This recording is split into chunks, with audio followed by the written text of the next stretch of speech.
Hello friends, नमस्कार, जय हिंद। सितारा exam study platform पर मैं शालिनी आप सभी का बहुत बहुत स्वागत करती हूँ।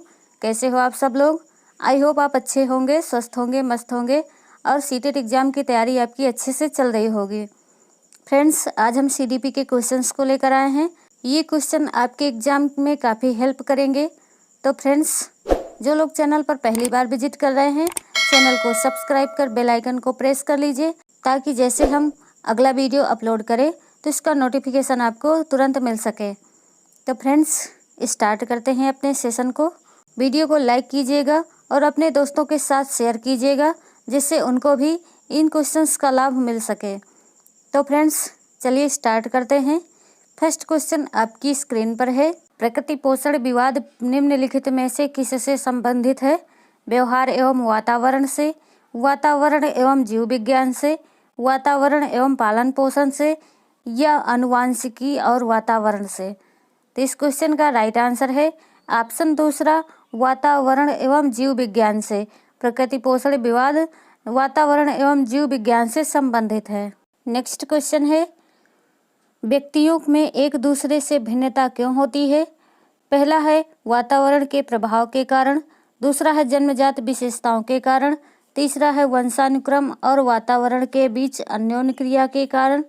प्रत्येक व्यक्ति को उसके माता पिता के जीनों का भिन्न समुच्चय प्राप्त होने के कारण। तो इस क्वेश्चन का राइट आंसर होगा आपका ऑप्शन तीसरा, वंशानुक्रम और वातावरण के बीच अन्योन्य क्रिया के कारण व्यक्तियों में एक दूसरे में भिन्नता होती है। अगला क्वेश्चन है, वह व्यवस्था जो कि माता पिता के 21वें गुणसूत्र जोड़े के अलग न हो पाने के कारण होती है, कहलाती है Down syndrome, Klinefelter syndrome, Turner syndrome या विल्सन सिंड्रोम। डाउन सिंड्रोम वह व्यवस्था जो माता पिता के 21वें गुणसूत्र जोड़े के अलग न हो पाने के कारण होती है, कहलाती है डाउन सिंड्रोम। डाउन सिंड्रोम कहलाती है। अगला क्वेश्चन है, सामान्य संयुक्त कोशिका में गुणसूत्रों के जोड़े होते हैं 22, 23, 24 या उपर्युक्त में से कोई नहीं। तो इसका राइट आंसर है ऑप्शन दूसरा, 23 जोड़े होते हैं। सामान्य संयुक्त कोशिका में गुणसूत्रों के 23 जोड़े होते हैं। नेक्स्ट क्वेश्चन है, इनमें से किनका नाम सुजन शास्त्र के पिता से जुड़ा हुआ है?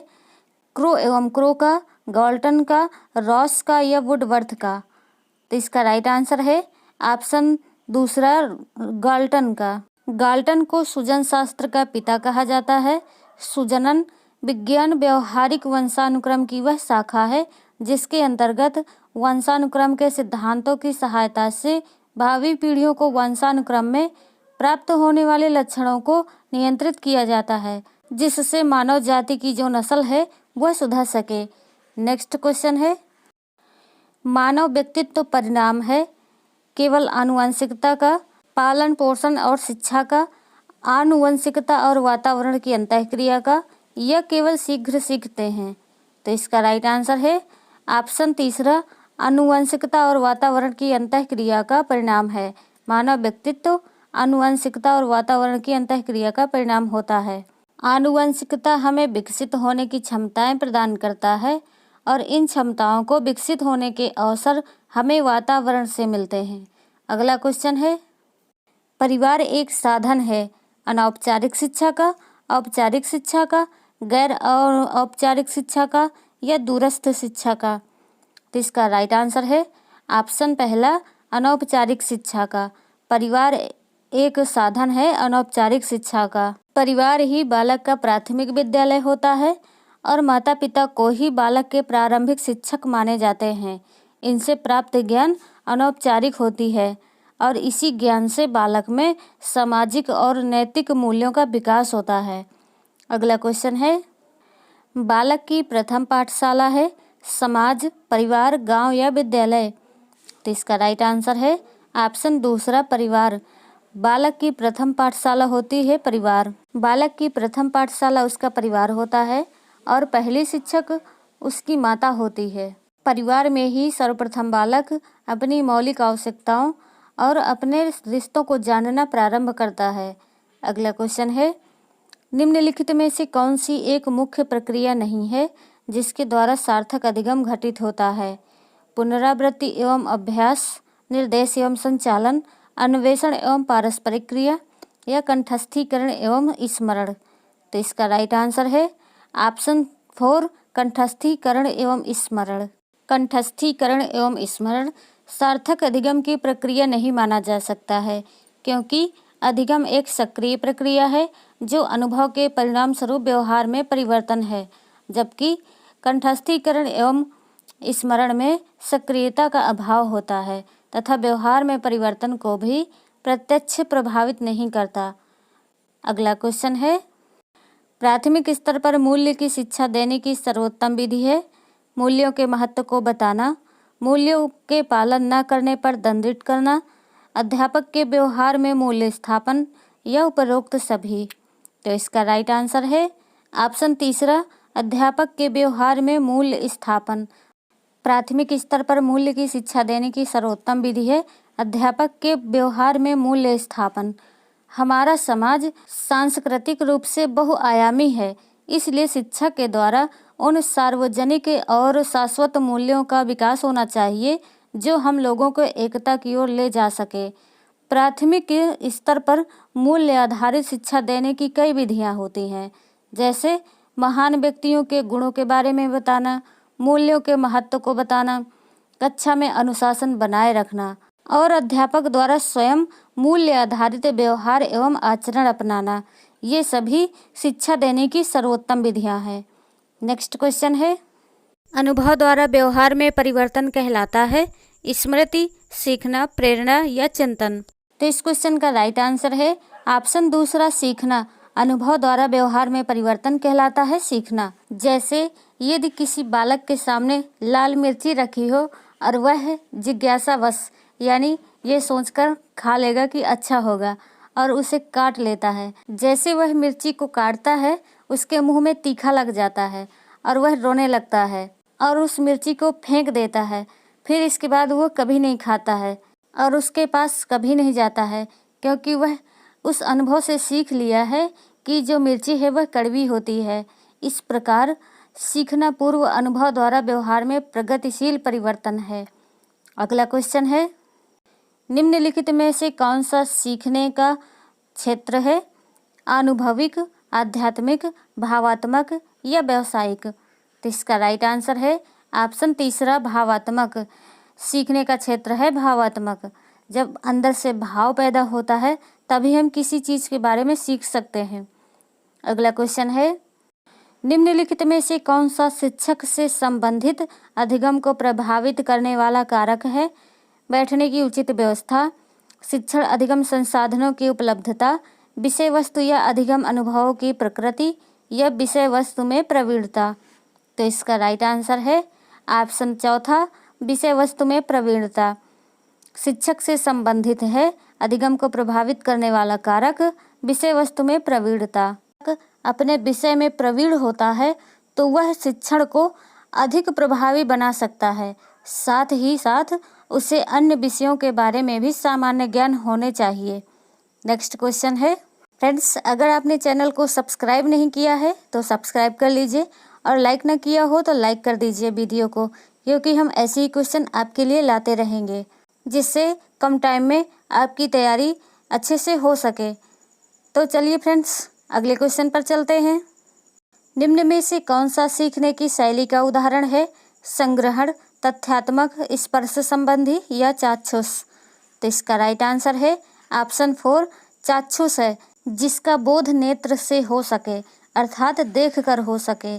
बालक इस चाक्षुष शैली के माध्यम से यानी देखकर किसी कार्य को या व्यवहार का प्रत्यक्षीकरण करता है, फिर वह उस व्यवहार का अनुकरण करता है, जो एक बालक के सीखने के लिए सर्वोत्तम विधि है।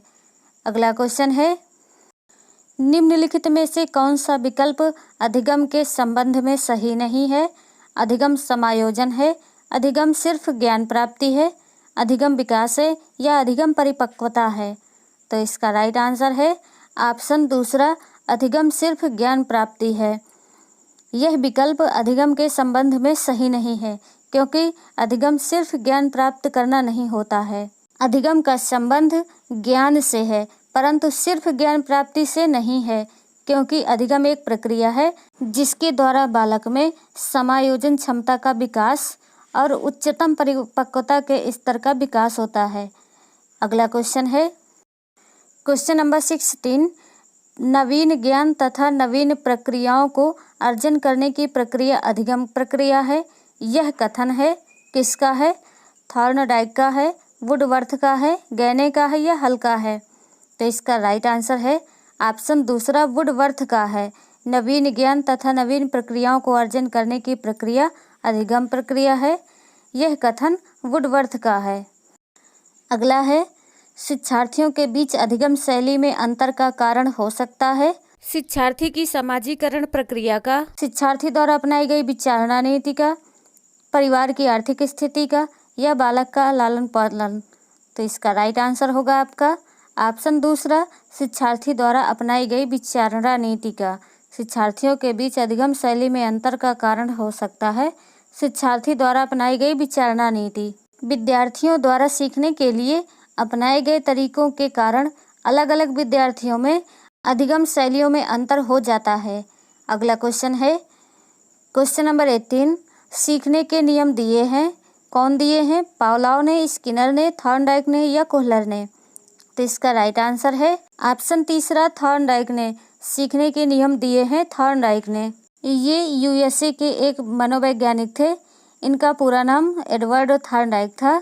इन्होंने पशु व्यवहार तथा सीखने की प्रक्रिया दोनों पर कार्य किया था, जिससे उन्हीं के कार्य के आधार पर आधुनिक शैक्षिक मनोविज्ञान की नींव पड़ी। थॉर्नडाइक ने सीखने के मुख्यतः 3 नियम दिए थे। पहला है तत्परता का नियम, दूसरा प्रभाव का नियम और तीसरा अभ्यास का नियम। ये तीनों नियम थॉर्नडाइक ने दिए थे। नेक्स्ट क्वेश्चन है निम्न में से कौन सा थॉर्नडाइक के अधिगम के प्राथमिक नियमों में शामिल नहीं है? साहचर्यात्मक स्थानांतरण का नियम, अभ्यास का नियम, प्रभाव का नियम या तत्परता का नियम? तो इस क्वेश्चन का राइट आंसर है ऑप्शन पहला, साहचर्यात्मक स्थानांतरण का नियम शामिल नहीं है। प्राथमिक नियमों में दिया है अभ्यास का नियम, प्रभाव का नियम और तत्परता का नियम। साहचर्यात्मक स्थानांतरण का नियम थॉर्नडाइक ने नहीं दिया है। यह अधिगम के प्राथमिक नियमों में शामिल नहीं है। अगला क्वेश्चन है सीखने का प्राथमिक मूलभूत नियम संबंधित है अभ्यास कार्य से, परिणाम की अपेक्षा से, प्रशंसा से या तत्परता से? तो इस क्वेश्चन का राइट आंसर है ऑप्शन 4, तत्परता से। सीखने का प्राथमिक मूलभूत नियम संबंधित है तत्परता से। तत्परता का नियम थॉर्नडाइक ने दिया था। नेक्स्ट क्वेश्चन है निम्नलिखित में से कौन सा सीखने का नियम नहीं है? तत्परता का नियम, तनाव का नियम, प्रभाव का नियम, अभ्यास का नियम। ये पिछले क्वेश्चन में हमने बताया कि तत्परता का नियम, प्रभाव का नियम और अभ्यास का नियम, ये तीनों सीखने के नियम हैं जो थॉर्नडाइक ने दिया है। और तनाव का नियम ये सीखने का नियम नहीं है। तत्परता का नियम, प्रभाव का नियम और अभ्यास का नियम इसे थॉर्नडाइक ने अपने प्रयास व त्रुटि के अधिगम सिद्धांत में दिया था। नेक्स्ट क्वेश्चन है निम्न में से कौन सा सीखने के मुख्य नियमों में शामिल नहीं है?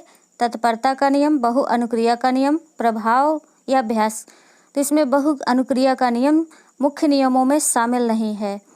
हमने पहले ही बताया तत्परता का नियम, प्रभाव का नियम और अभ्यास का नियम ये सीखने के मुख्य नियमों में शामिल है और बहु अनुक्रिया का नियम ये मुख्य नियमों में शामिल नहीं है। नेक्स्ट क्वेश्चन है जब बालक सीखने के लिए तैयार होता है तब वह जल्दी व प्रभावशाली तरीके से सीखता है। ये सिद्धांत प्रतिपादित किया था थॉर्नडाइक द्वारा, स्किनर द्वारा, पावलोव द्वारा या कुर्ट लेविन द्वारा? तो इस क्वेश्चन का राइट आंसर है ऑप्शन पहला, थॉर्नडाइक द्वारा। थॉर्नडाइक के अनुसार जब बालक सीखने के लिए तैयार होता है तब वह जल्दी एवं प्रभावशाली तरीके से सीखता है। नेक्स्ट क्वेश्चन है कौशल सीखने की पहली अवस्था है यथार्थता, कल्पनाशीलता, समन्वय या अनुकरण? तो इसका राइट आंसर है ऑप्शन 4, अनुकरण। कौशल सीखने की पहली अवस्था होती है अनुकरण। बालक जन्म से ही अपने माता पिता को या समाज के अन्य व्यक्तियों को जो वो व्यवहार करते हैं उनको देखता है, सुनता है और उनमें से कुछ के व्यवहारों का अनुकरण अपने व्यवहार में करने लगता है। और किसी विशेष क्षेत्र में उस कौशल की योग्यता को सीख लेता है, वह उसकी पहली अवस्था अनुकरण कहलाती है। अनुकरण के माध्यम से ही वह कई प्रकार के कौशल सीख लेता है।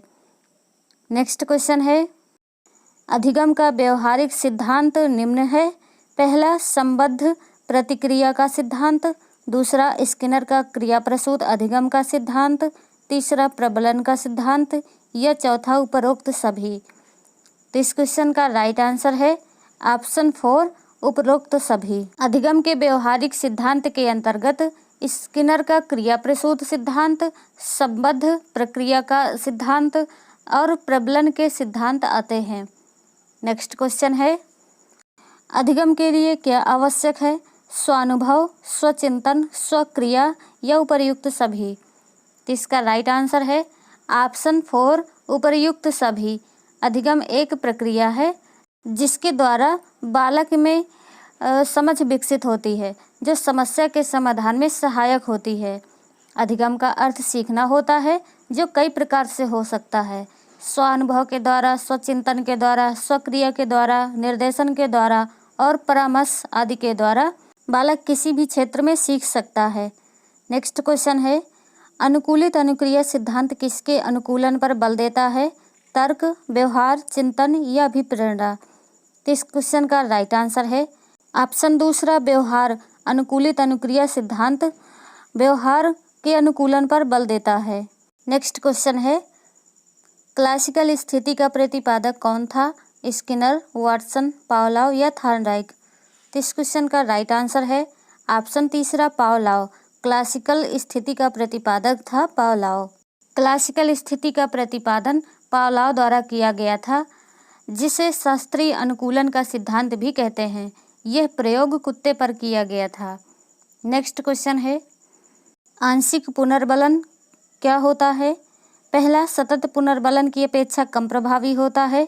दूसरा, वास्तविक कक्षा में अनुपयुक्त नहीं किया जा सकता। तीसरा, पशुओं को प्रशिक्षित करने में सर्वाधिक कार्य करता है। और चौथा है, सतत पुनर्बलन की अपेक्षा अधिक प्रभावी होता है। तो इस क्वेश्चन का राइट आंसर है ऑप्शन 4, सतत पुनर्बलन की अपेक्षा अधिक प्रभावी होता है आंशिक पुनर्बलन, क्योंकि इसमें छात्र को किस अनुक्रिया पर पुनर्बलन मिलेगा इसका पता नहीं होता। इससे वह प्रत्येक अनुक्रिया को तत्परता से करता है। आंशिक पुनर्बलन से अभिप्राय कई सही अनुक्रियाओं के उपरांत पुनर्बलन देने से है। नेक्स्ट क्वेश्चन है, सकारात्मक दंड का निम्न में से कौन सा उदाहरण है? मित्रों के द्वारा उपहास, मित्रों के साथ समय बर्बाद करना, मीन मेख निकालना बंद करना और चौथा है इनमें से सभी। तो इस क्वेश्चन का राइट आंसर है ऑप्शन पहला, मित्रों के द्वारा उपहास। मित्रों के द्वारा उपहास सकारात्मक दंड का उदाहरण है। बालक को अभिप्रेरित करने के लिए कई साधन होते हैं। साधन में सकारात्मक साधन होता है, जैसे प्रशंसा, शाबाशी और पुरस्कार देना। सकारात्मक दंड भी हो सकता है, जैसे उनकी हंसी उड़ाना, उपहास करना। नकारात्मक साधन भी होता है, जैसे उपहास करना, हंसी उड़ाना, मजाक करना। और नकारात्मक दंड होता है शारीरिक दंड देना, डांटना। मित्रों के द्वारा उपहास से बचने के लिए बालक सीखने का प्रयास करता है। ये जो बुरी आदत है उसमें वह छोड़ देता है, इसलिए इसे सकारात्मक दंड कहा जाता है। तो फ्रेंड्स, आज के सेशन आपको कैसा लगा कमेंट करके ज़रूर बताइए। वीडियो को लाइक कीजिए, शेयर कीजिए, चैनल को सब्सक्राइब कीजिए। नेक्स्ट वीडियो में फिर मिलेंगे, तब तक के लिए जय Hind, Vande Mataram, take care, bye bye.